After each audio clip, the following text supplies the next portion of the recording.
It was on this basis, then, that Luther took up the commandments. They are a summary of the fundamental demands of creaturely life. They make explicit what is implicit in human relations.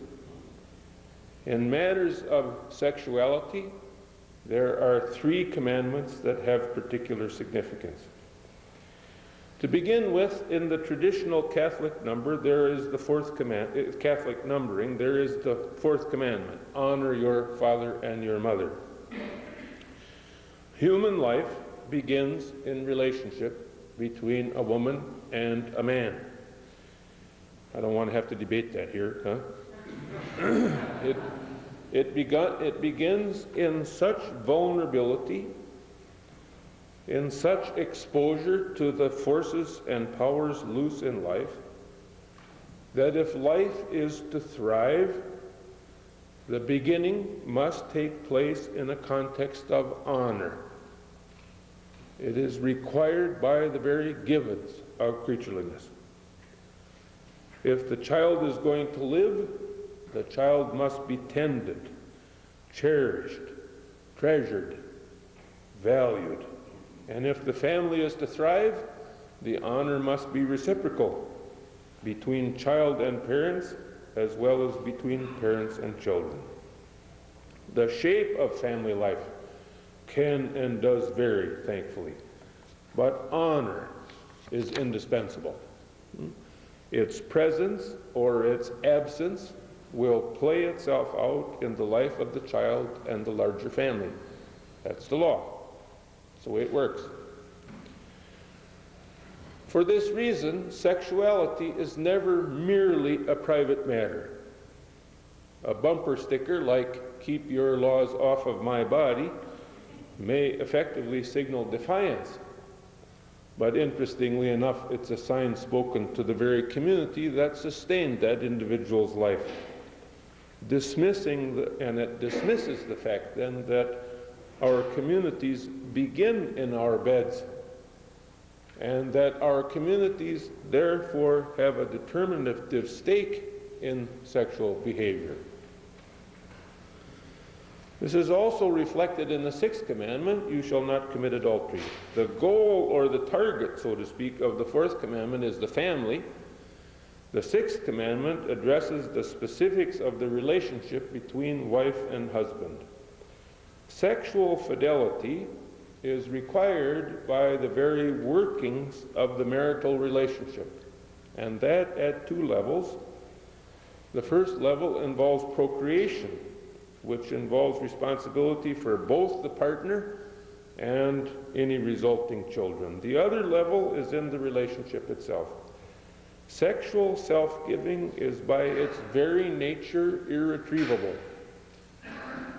If the relationship is going to have any significance beyond a mere exchange of services, the couple joining themselves are by the very act committing themselves to ongoing mutual care. The community also has a stake in the 6th commandment.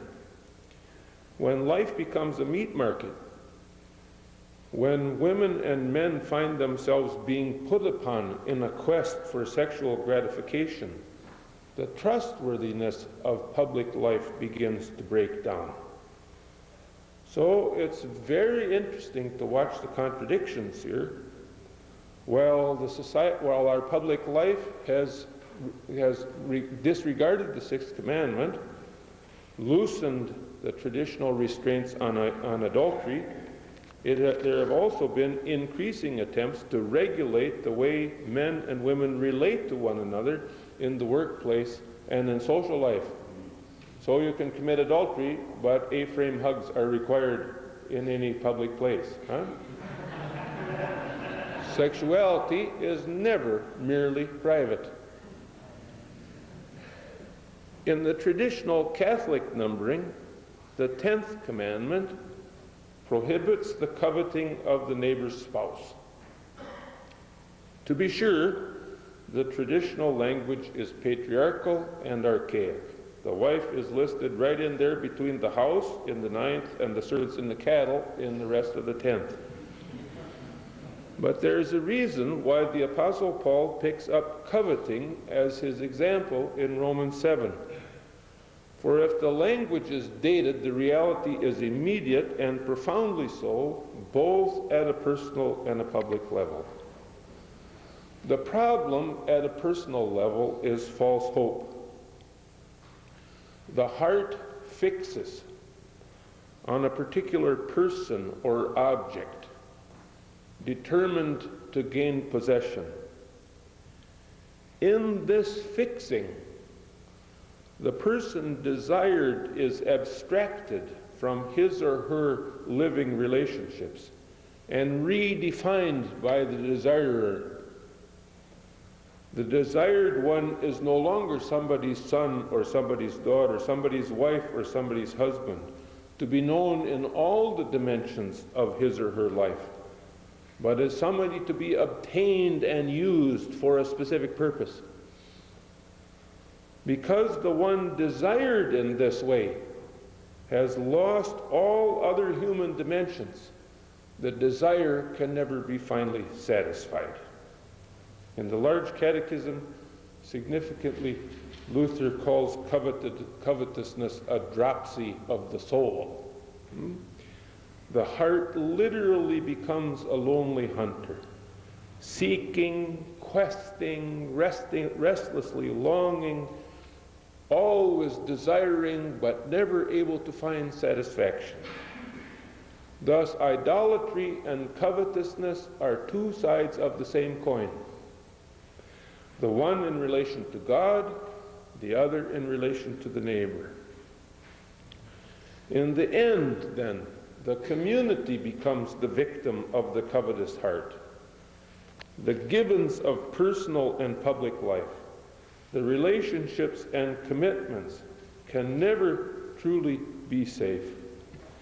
Covetousness must gain at all costs access to what is sought, and then, disappointed, begin the quest all over again. To the green eye, the other side of the fence is not just greener, but must be had, no matter what the sacrifice or consequence. The community becomes a shopping trip, a hunting grounds. It seems to me that this is the fundamental issue in homosexuality. One characteristic, the sexual, is abstracted from the whole range of our humanity. Place of origin, familial connections, work, particular gifts or talents, the usual way in which we identify and are identified to one another, are all subsumed to assert a prior sexual orientation, as it is now called. When sexuality is isolated from the whole range of selfhood in this way, it is given a weight, it is heaped up with expectations that it cannot possibly begin to bear.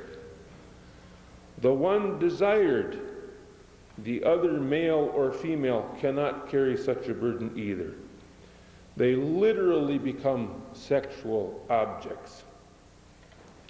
It is no wonder that the notion of the happily committed gay couple lacking only social and church-wide approval is receding from the advocacy.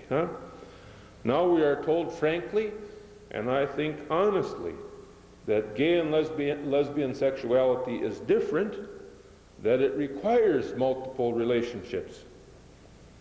Investing that much hope, that much desire, so much effort in one aspect of a person's identity is inevitably going to be disappointing, requiring a continuing quest. What is essentially covetous consequently gets treated as though it were an entitlement, a demand before which the community must submit. Is there a law?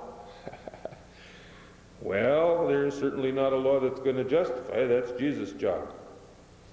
But there are of necessity laws which seek to protect the priority of family relationships the integrity of marriage, and the realities of human limitation. Ignoring such demands, dispensing with them on exegetical or theological grounds, does not bring such laws to an end.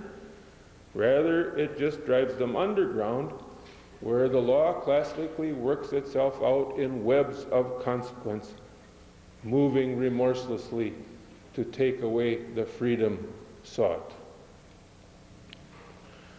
Now, with this argument sketched out, we can turn to a second question.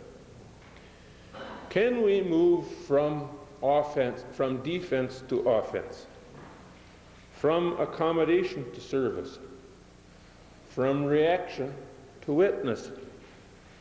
Is there something that we stand for in sexual matters that defines us positively?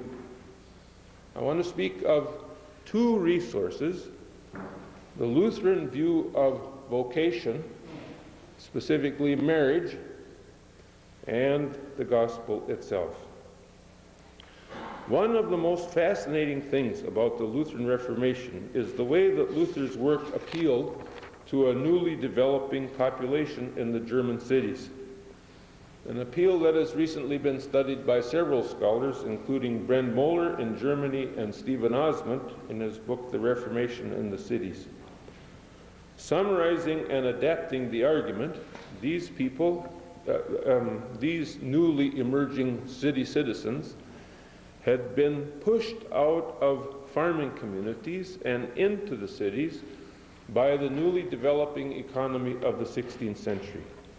In a forced migration that fits an age-old pattern that continues today in the two-thirds world and elsewhere, has been a major factor in American public life, these people had lost what identified them: their place in their communities, their social standing, their grounding in the cycles of agricultural production, their whole way of life. And they had thus had to find their way in a new context that they neither knew nor understood. Medieval Catholicism did not help them, as Osmond argues, because it devalued the stuff of everyday life in a spirituality that had turned oppressive. Intentionally or unintentionally, Luther addressed such people in his doctrine of vocation, which he began to develop in the early 20s, and which he later believed, with the freedom of the gospel, to be the two main points of his teaching. As Luther argued it, the significance of daily life, in contemporary language, personal identity, is not to be found in idolatrous self-questing in spiritual matters, but is established in Christ and then emerges right in front of us in the down-to-earth relationships of everyday life, in the family, in work, in the congregation, in citizenship. These relationships are all prior because in them life is given, the future bestowed. So life begins and is decisively shaped in the family. Work is the point where we actually go about the business of serving our neighbors. The congregation is the gathering where the word of life is declared and shared. For all of its contradictions, citizenship involves all of the services of public life.